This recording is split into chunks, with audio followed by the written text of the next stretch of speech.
Technological innovation and the advent of artificial intelligence continue to be a hot topic worldwide. As new technology emerges, it offers both an opportunity and a risk set to transform the industry. VOA technology correspondent Paul Ndiho is here to tell us more. Hello, Paul.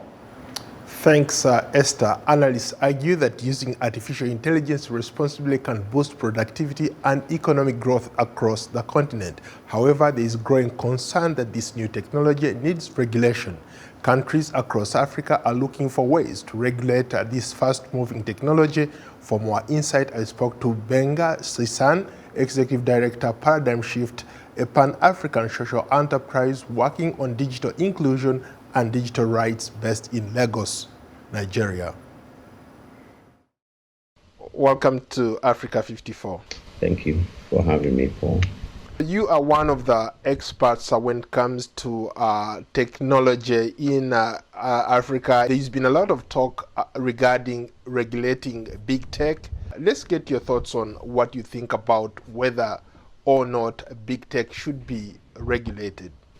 Regulation has always been a tool to create standards so that society can benefit from any new thing or something that has existed.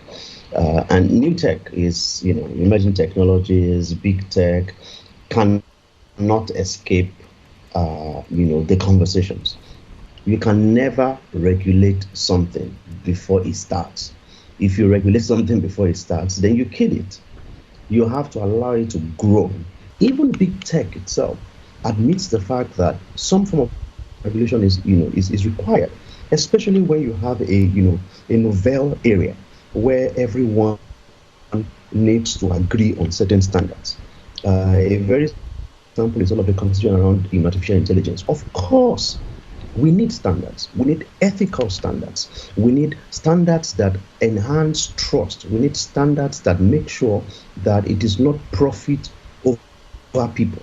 It is profit, but with people in mind. For the case of Nigeria, where you are, you had issues when maybe about 2 years ago, when the government decided to ban crypto, and they brought in their own cryptocurrency.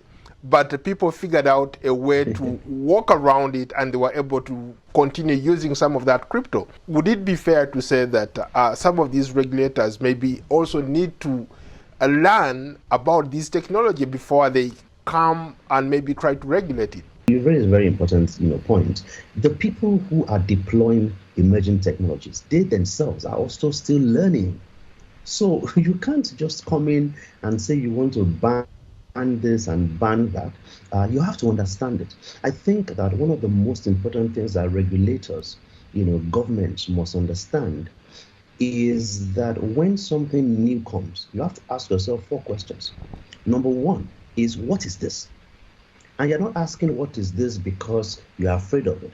You're asking what it is because you then want to ask a next question. The next question is, how do we benefit from this as a people?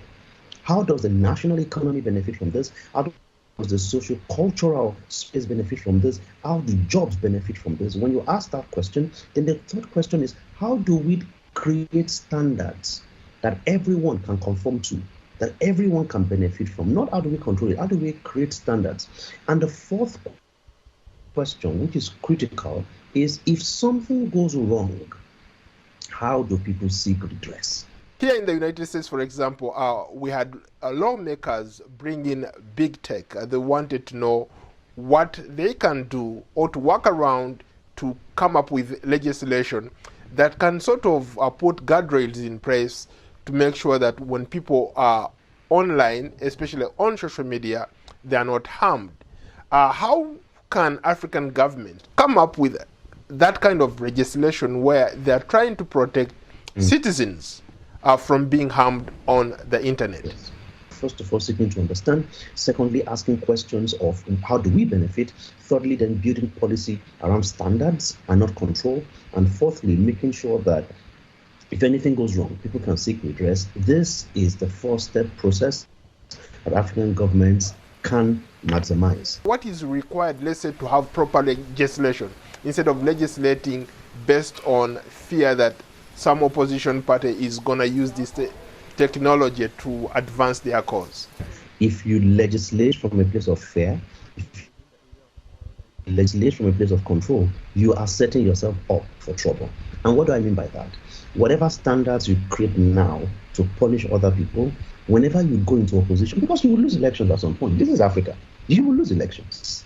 The elite will gang up with another political party at some point and you will lose elections. And when you do, those control tools, those surveillance equipment that you bought and invested in will be used against you. I tell government officials, this is the first law of reciprocity. Whatever you create as a weapon will be used against you eventually. So you must create standards that are favorable yet effective. Thank you so much for your time. Thank you, Paul. Gbenga Sesan is the Executive Director, Paradigm Shift Initiative, a Pan-African social enterprise based in Lagos, Nigeria. That's our report. Back to you, Esther. Thanks, Paul. Be sure to join Paul Ndiho every Wednesday for another tech report on Africa 54.